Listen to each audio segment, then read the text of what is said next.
வணக்கம் மக்களே, நான் உங்க விஜயதர்ஷினி.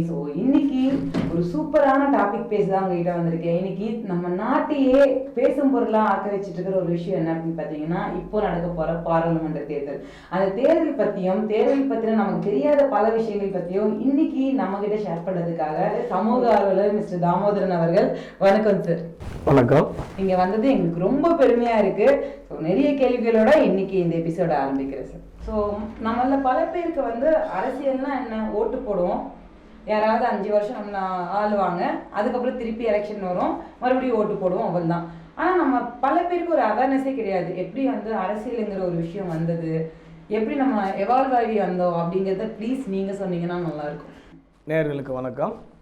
ஸோ நீங்கள் கேட்குற டாபிக் ஒரு பெரிய சப்ஜெக்டுன்றதால பெரிய விஷயம். ஆக்சுவலாக மக்கள் முதல்ல பார்த்திங்கன்னா கூட்டமாக வாழ்ந்துட்டு இருந்தாங்க.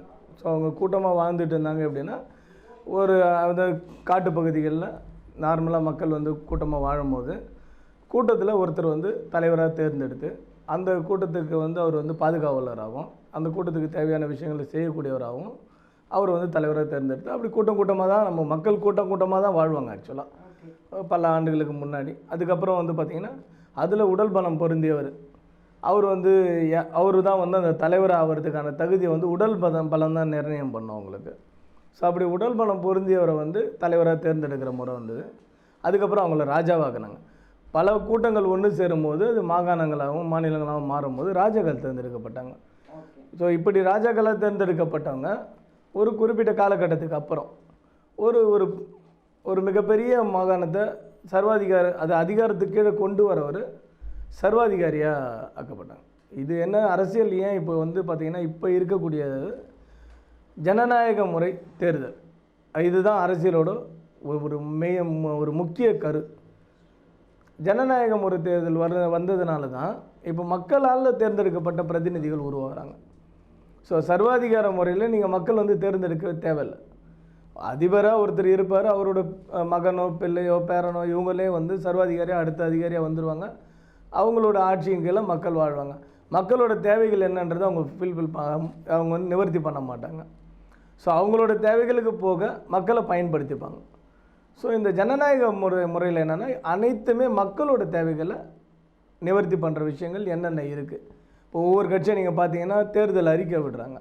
அந்த தேர்தல் அறிக்கையில் பார்த்தீங்கன்னா ஒவ்வொரு கேட்டகரி மக்கள், விவசாயிகளுக்கு நாங்கள் என்ன பண்ணுவோம், மருத்துவர்களுக்கு என்ன பண்ணுவோம், அந்த மாதிரி ஒவ்வொரு சமூகத்தில் இருக்கக்கூடிய அனைத்து மக்களுக்குமே நாங்கள் அரசாங்கத்து மூலிமா என்ன நன்மைகள் பண்ணோம். இப்போ மிகப்பெரிய விஷயம் என்னென்னா மக்களுக்கு அரசாங்கத்திலேருந்து கிடைக்கக்கூடிய பயன்கள் அனைத்தும் நேரடியாக போய் கிடைக்கணும். ஒவ்வொரு மனிதனும் தன்னுடைய வேலைகளெல்லாம் விட்டுட்டு அரசாங்கத்தை அணுகி அவனுடைய பயன்களை பெறுவதற்கு பதிலாக ஒரு 20,000 பேர் இருக்கக்கூடிய ஒரு ஏரியாவில் எங்களுக்காக எங்களுடைய பிரதிநிதியாக ஒரு கவுன்சிலரை வைக்கிறோம், தேர்ந்தெடுக்கிறோம். ஸோ ஒரு 1,00,000 பேர் இருக்கக்கூடிய பகுதியில் எங்களுடைய தேவைகளை பூர்த்தி செய்யறதுக்காக எம்எல்ஏவை தேர்ந்தெடுக்கிறோம். இப்படி அந்த ஓட்டோட விகிதத்தை வச்சு தான் உங்களுக்கு ஒவ்வொரு பதவியும் நிர்ணயிக்கப்படுகிறது. இப்போ நடக்க போகிற எலெக்ஷன் பாராளுமன்ற தேர்தல். இதில் பார்த்திங்கன்னா ஒரு மெம்பர் ஆஃப் பார்லிமெண்ட்டுன்னு சொல்லுவாங்க, எம்பிக்கு அவருடைய குறைஞ்சபட்ச ஓட்டு எண்ணிக்கை பார்த்திங்கன்னா 5 லட்சத்துலேருந்து 10 லட்சம் வரல இருக்கக்கூடிய தொகுதிகளில் ஒரு எம்பி தொகுதியே வரும்.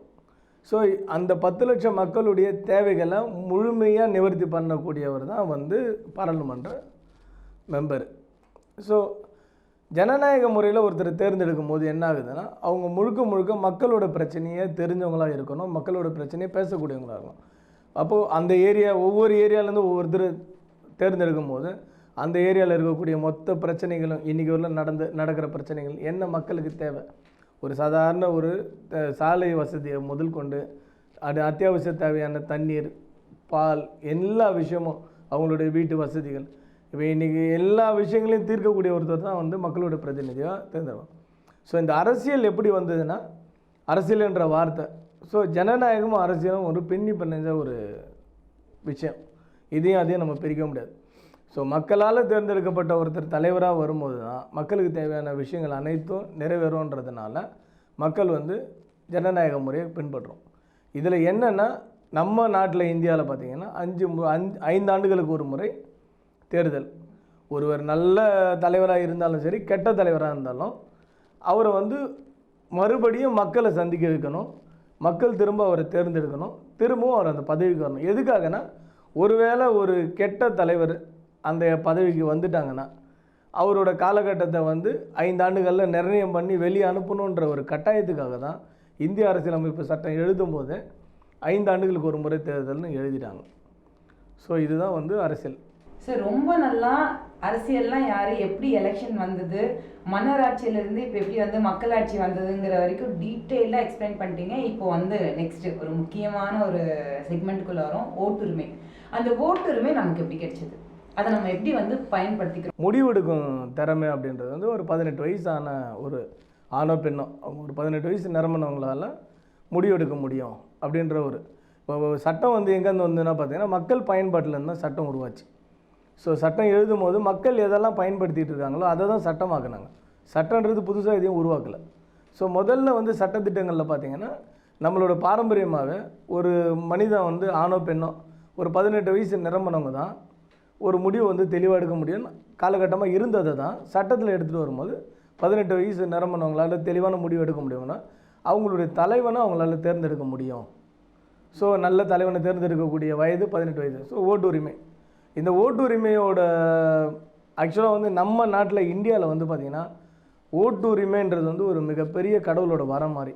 ஏன்னா நம்ம நாட்டில் வந்து பார்த்திங்கன்னா பிரிட்டிஷ் பீரியட் காலகட்ட ஆட்சியில் இருந்துட்டு தான் நம்ம வந்து ஜனநாயக ஆட்சிக்கு வந்திருக்கோம். ஸோ அப்படி இருக்கும்போது பிரிட்டிஷ் பீரியடில் நீங்கள் எந்த ஓட்டு உரிமையும் கிடையாது, யாருக்கும் நீங்கள் ஓட்டு போட முடியாது, உங்களுடைய பிரதிநிதியை நீங்கள் தேர்ந்தெடுக்க முடியாது, அவங்க போடுறது தான் சட்டம். பிரிட்டிஷ் அவங்க வந்து எத்தனையோ 1000 கிலோமீட்டருக்கு அந்த பக்கம் இருக்கக்கூடிய ஒரு நாட்டிலேருந்து வந்து நம்மளை வந்து அடிமைகளாக அவங்க ஆட்சி பண்ணிக்கிட்டு இருக்கும்போது அவங்களுடைய சட்டத்திட்டங்கள் எல்லாமே அவங்களோட நாட்டுக்கு பொருந்தின சட்டத்திட்டங்களும் அவங்களுக்கு பொருத்தமான சட்டத்திட்டங்களையும் மக்கள் மேலே திணிக்கப்பட்டது.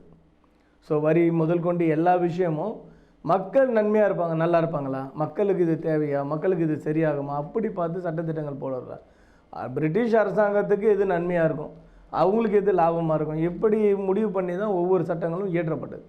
ஸோ ஜனநாயக முறைன்னு வந்தபோது பார்த்திங்கன்னா சட்டங்கள் அனைத்துமே மக்களோட பயன்பாட்டுக்கு, மக்களோட தேவைகளை பூர்த்தி செய்யக்கூடிய விஷயங்களாக இருக்கணும், மக்களுடைய வாழ்வாதாரத்தை மாற்றணும். இப்போ நம்ம நாடே வந்து சுதந்திரம் அடைந்த போது பார்த்திங்கன்னா ஒரு ஏழை நாடாக தான் உலகாரங்களை பார்த்துட்டு இருந்தோம்.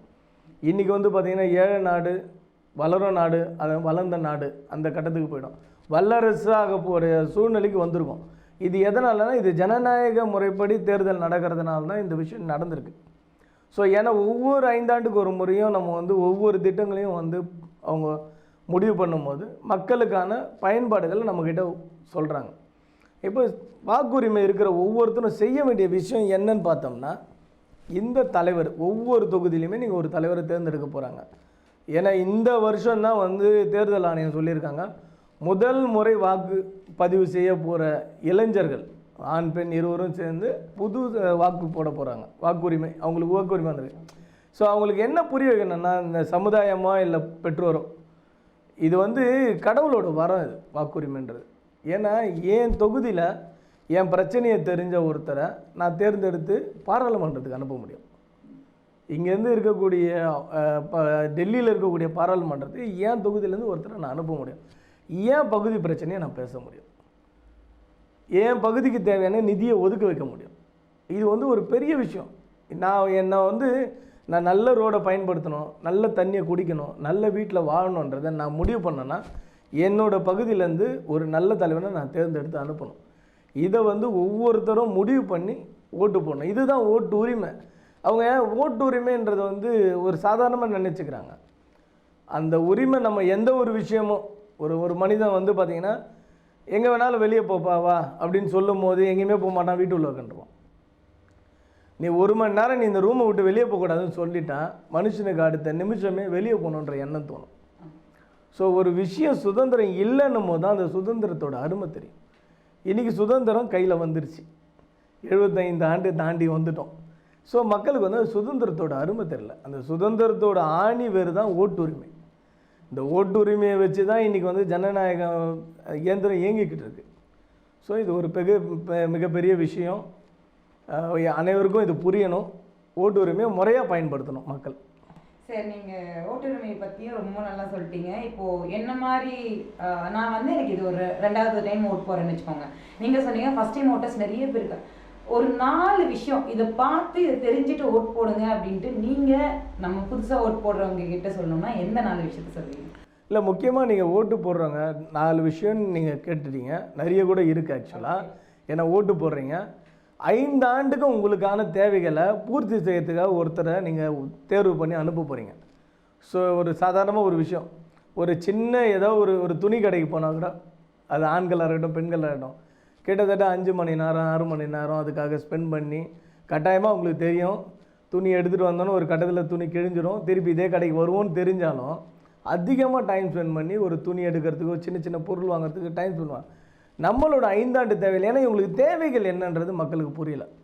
தேவைகள் பார்த்திங்கன்னா, நல்ல சாலைகள் இருந்தால் நான் நேரத்தோடு நான் ஹாஸ்பிட்டலுக்கு போக முடியும், நேரத்தோடு ஆஃபீஸ் போக முடியும், என்னுடைய பிள்ளைகளை நான் நேரத்தோடு கூப்பிட்டு வர முடியும். நல்ல தண்ணி இருந்தால் நோய் நொடி இல்லாமல் வாழ முடியும். நல்ல காற்று இருந்ததுன்னா நோய் நொடி இல்லாமல் வாழ முடியும். நல்ல வீடு இருந்ததுன்னா நான் நிம்மதியாக தூங்க முடியும். அப்போ எனக்கு எல்லாமே நல்லதாக வரணும்னா நான் தேர்ந்தெடுக்கிற தலைவர் நல்லவராக இருக்கணும். அப்போ அந்த தலைவர் என்னோடய பகுதியை சேர்ந்தவராக இருக்கணும், என் பகுதி பிரச்சனையை தெரிஞ்சவராக இருக்கணும். அவர் முன்னதாகவே அவர் வந்து பார்த்திங்கன்னா சமூக சேவை செய்தவராக இருக்கணும். நீங்கள் அவரோட பேக்ரவுண்டு யார் வேணாலும் நிற்கட்டும், எந்த கட்சியை சார்ந்தவர் வேணாலும் வேட்பாளராக நிற்கட்டும். அந்த வேட்பாளர் யார், எதை சார்ந்தவர், என்ன பண்ணியிருக்கார் இந்த தொகுதிக்கு, இல்லை அவர் இந்த தொகுதிக்கு என்ன பண்ணுன்னு சொல்கிறார், அவர் நம்மளோட பிரச்சனையை முதல்ல புரிஞ்சிருக்காரா, நம்ம பிரச்சனை அவருக்கு தெரியுதா, எல்லாமே கொஸ்டின் பண்ண வேண்டியது ஓட்டு போடுற உங்களோட வேலை தான். ஸோ ஓட்டு போடுறவங்க தான் நீங்கள் முடிவு பண்ணி ஓட்டு போகணும். சரி, இப்போ நிறைய பேர் வந்து நிறைய அறிக்கைகள் வந்து காலாகாலமாக விட்டுட்டு தான் இருக்காங்க. ஆனால் அதை வந்து கடைப்பிடிச்சு அதை நம்ம கையில் வந்து கொண்டு சேர்க்குறாங்களா அப்படின்னா அது வந்து ஒரு பெரிய கேள்விக்குறியாகவே இருக்குது. இந்த மாதிரி இருக்கும்போது நாங்கள் எப்படி அவங்க கிட்ட நம்ம கூட எப்படி சொல்கிறது, எங்களுக்கு இது பண்ணுங்கன்னு நாங்கள் எப்படி கேட்குறது? தெளிவாகவே கேட்கலாம். இப்போ எல்லாருமே பார்த்தீங்கன்னா ஒரு பெரிய அரசியல் கட்சியோட அந்த அரசியல் கட்சியோட பேக்ரவுண்டில் தான் வந்து நிற்கிறாங்க வேட்பாளராக. ஸோ உங்களுக்கு தெளிவாக தெரியும், போன எலெக்ஷனில் அந்த கட்சி என்னென்ன கோரிக்கைகள் நிறைவேற்றுறோன்னு சொன்னாங்க, எத்தனை கோரிக்கைகள் நிறைவேற்றப்பட்டது, எத்தனை கோரிக்கைகள் நிறைவேற்றப்படலை, தெளிவாகவே இப்போ நெட்டில் போட்டாவே கூகுளில் எல்லாத்தையுமே சொல்லிடும். ஸோ அப்படி இருக்கும்போது இந்த வேட்பாளர் மறுபடியும் அதே வேட்பாளர் வந்தாங்கன்னா கட்டாயமாக கேளுங்க, நிற்க வச்சு, ஐயா நீங்கள் போன வாட்டி இதெல்லாம் நிறைவேற்றுறேன்னு சொல்லியிருந்தீங்க, இதெல்லாம் நீங்கள் பண்ணலை, தயவு செஞ்சு ஓட்டு கேட்டு வராதிங்கன்னு சொல்லுங்கள்.